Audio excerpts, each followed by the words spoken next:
So thank you for having me here today. I'm in a little bit of an interesting position because one of the first Women of Influence lunches I ever went to, I was a financial analyst with Kraft Canada at the time, and I was probably about a year and a half, maybe 2 years out of university, and I got to see a woman by the name of Irene Rosenfeld speak, who was the president and COO of Kraft Foods at the time. And so there I was sitting in the audience, kind of awe-inspired with the fact that my president was up there talking at a Women of Influence lunch put on by Deloitte. And so now I stand up here, and it's a little bit surreal. And so I wore pearls, so I look like a grown-up.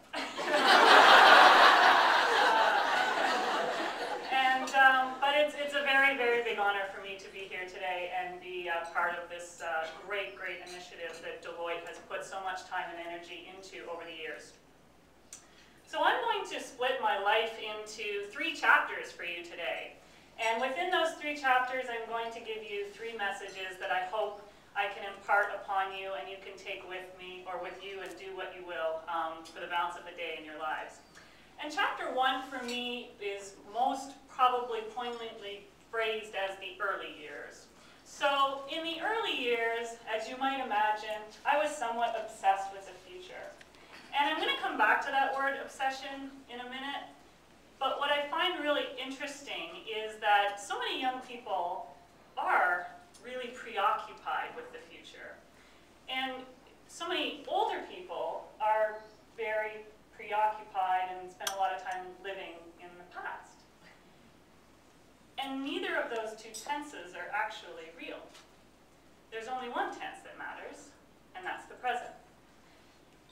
And that realization for me, to live in the present, to be there, was probably one of the biggest lessons I ever learned. So my message in chapter 1 for you today is life is like a roller coaster. Enjoy the ride. It's not about the destination.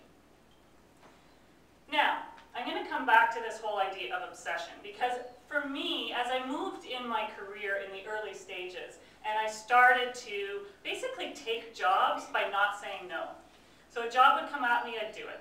A job would come at me, I'd do it. And really living and enjoying and being in the moment. And as my obsession gave way to ambition, it really did change how I absorbed those experiences in my early days. And I make the distinction between obsession and ambition very clearly. So, by the way, ambition is not a bad word. So for you ladies in the crowd that have it, you do not have a disease. It's a wonderful thing. It's powerful. It drives us. It moves us forward. It pushes us past our fears. But obsession wraps us in fear. It holds us back. It makes us doubt. And it preoccupies us so that we're not giving 100% in the moment that we're in the job that we're in, at the soccer game that we're at, for our kids or whatever the case may be. So for me, that realization and really enjoying those experiences in the early years of my career set an essential foundation for me. And I really had a feast of huge amount of finance roles over the course of those early years. And I was able to pick up so many things through those experiences. And I didn't have 3 to 5 moves plotted out. You know, I had a vague idea of what I wanted to do. I kind of understood what I was good at, but I really didn't know a lot about myself. And that huge time of discovery was so essential to my career in the later stages and today that I really wanted to impart that message of life is like a roller coaster. Enjoy the ride. It's not a destination. Which leads me to chapter 2. And chapter 2 is a little bit more specific. I'll title chapter 2 The Big Leap. And chapter 2's message is close your eyes and jump down the rabbit hole, Alice. So to describe why I'm using this method or this analogy in chapter 2, I need to explain what the big leap for me was all about. So partway through my career at Maple Leaf Foods, the CEO at the time, Michael McCain, came and offered me a role as Senior Vice President of Business Transformation. Well, at the time it wasn't even called business transformation, it was called vertical coordination.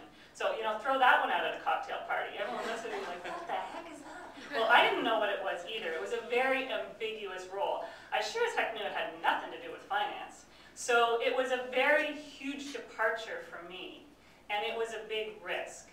And to give you some sense of how much of an Alice in Wonderland this thing was for me, I'm going to describe some of the things that my team and I did. So we fought 2 international trade cases. We did a bunch of government relations and investor relations. We restructured the protein business in terms of closing down some plants and double shifting another plant. We sold an agricultural business. And we regularly met with hog farmers on contracts. And I had a scientist working for me. Like, what the heck do I do with a geneticist? So for the most part, it was very eclectic. It was all over the place. And for the first 6 months of that job, I was pretty much terrified the whole time. But you have to kind of push through those fears. And I don't know what motivated me to take that job other than it sounded kind of interesting and it was really cool. But what I learned very quickly was that I needed other people's help in terms of absorbing some of those things. You know, I don't know about you, but you know, for me in university, I must have skipped the class that taught me the finer points of raising pigs. I skipped a lot of classes, but that's all. So I had to go and find out about that, you know? I had to learn that. And so I sat down with my scientist, and over a bottle of Chianti, I figured out, through a lot of discussions with him, that, lo and behold, and this is something you're never going to learn at any other Women of Influence lunch, I guarantee you, that raising pigs is basically a mathematical formula. So this is very fortuitous for me, because I can rock a formula. But, you know, I also learned that there were a lot of other skills that I picked up over in Chapter 1 that I could combine and use to lead and to make decisions and to help my team that were very relevant and pertinent to Chapter 2. So we all have those things. We all have those experiences and those combinations that don't necessarily look like they're relevant to something new or something different or something scary, but they usually are. And we're usually able to use those things to propel us forward, to make good team decisions, and to provide solid leadership when we advance ourselves, whether it's in our career or our lives. Now, not necessarily everybody's going to be on your side in these things, right? So I did have a lot of help. But I have been underestimated once or twice in my career as well. So you can only imagine, you know, me getting out of a truck on a farm in landmark Manitoba. You know, let me give you the visual.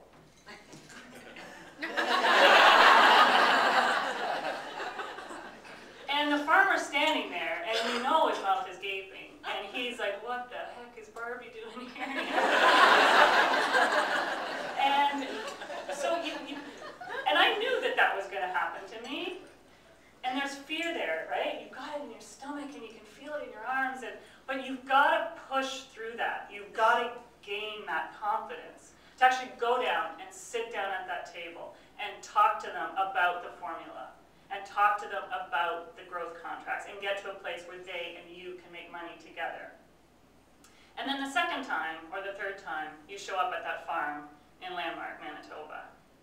You're greeted with a coffee instead of a sneer.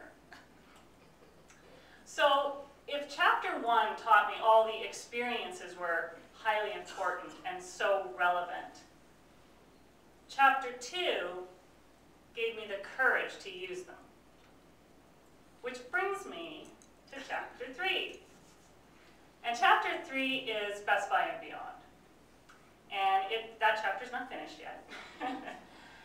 And my message in Chapter 3 is love thyself and know thyself.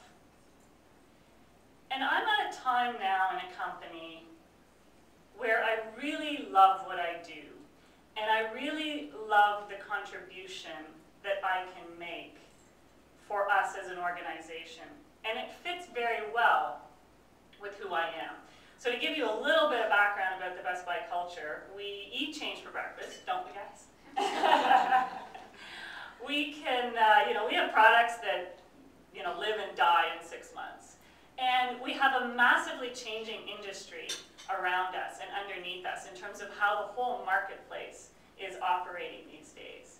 And I find, and I'm so excited about the fact that my particular skills and my particular abilities can really help us visualize and create this fabulous passion around where you're going. So I don't know if any of you have recently been to the Future Shop at Robson Street, but if you haven't, you should go there. And what we're doing there is we're combining everything that's the best about a web store in terms of selection and anything like that, and everything that's the best about a physical store experience through service and through interaction and through personal touch. And we're putting that together in this really cool multi-channel customer offering for everybody. And we're starting to pilot it in a few stores across Canada, one of which is Robson. And for me, I'm so excited about it because I can use what I love, which is numbers, to help manifest that for our organization and help us propel forward. And I can use my energy and my passion, which comes a little bit naturally, and I can help visualize the future for our company. And so bringing it back to love thyself, you can really propel yourself to whole new heights if you kind of take that magic that is you and you combine it with the magic of a company and you really can move it forward. But there's a second piece to that, which is know thyself. That's the kind of side piece. And knowing thyself is both the good and the bad. And quite often we're our own worst critics. And we need to be careful of that. We need to be careful that we're not the ones saying you can't do it. But we also need to be realistic and understand who, in fact, we are. Now, as I said, I talked about my former boss, which was Michael McCain at Maple Leaf Foods. And he used to provide gifts to people. And these gifts came in the form of him proceeding to tell you what was wrong with you. And they were lovely gifts. But they were actually, he was a very transparent man, and I actually very much appreciate it. So to the extent that you understand where some of those idiosyncrasies, that we all have it. And when I talk to my team, I always tell them about, we all have our demons, and we all have to manage them. Not change them, manage them. So one of my demons is that I can be overbearing.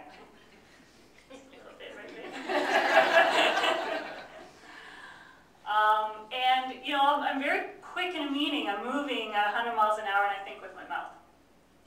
So if someone's halfway through a sentence, quite often I can shut them down. I'm already talking about opinion, what to do next, how to do that.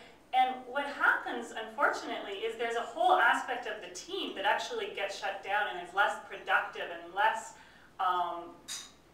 optimal in terms of how we're actually going to proceed. Because I'm like cutting off half the ideas and everything else. I'm moving too quickly. So what I've done is now in realization of who I am, and that is something that I need to work on, I use my book or my iPad to write.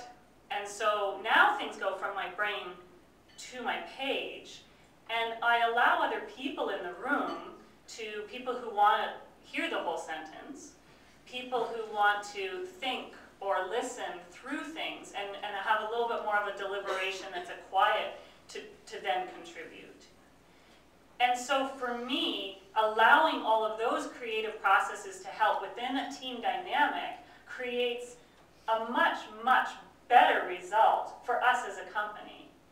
And though I'll never change myself, and Lord knows Tim will tell you I will never change, I can manage pieces by doing these things, and a large part of that is knowing thyself. and being honest with yourself. But not wanting to change it and not thinking it's bad, because that goes back to the love thyself part. So again, my message in the 3rd chapter is really to provide this optimal growth, continued growth by knowing yourself, but continued support of yourself by loving thyself in terms of being the very best you can be and propelling you perpetually. And as I said, this chapter is not finished. To continue to grow and to continue to learn and to continue to be what you want to be and really enjoy yourself. So I leave you with my 3 messages today. Enjoy the ride, jump, and love who you are.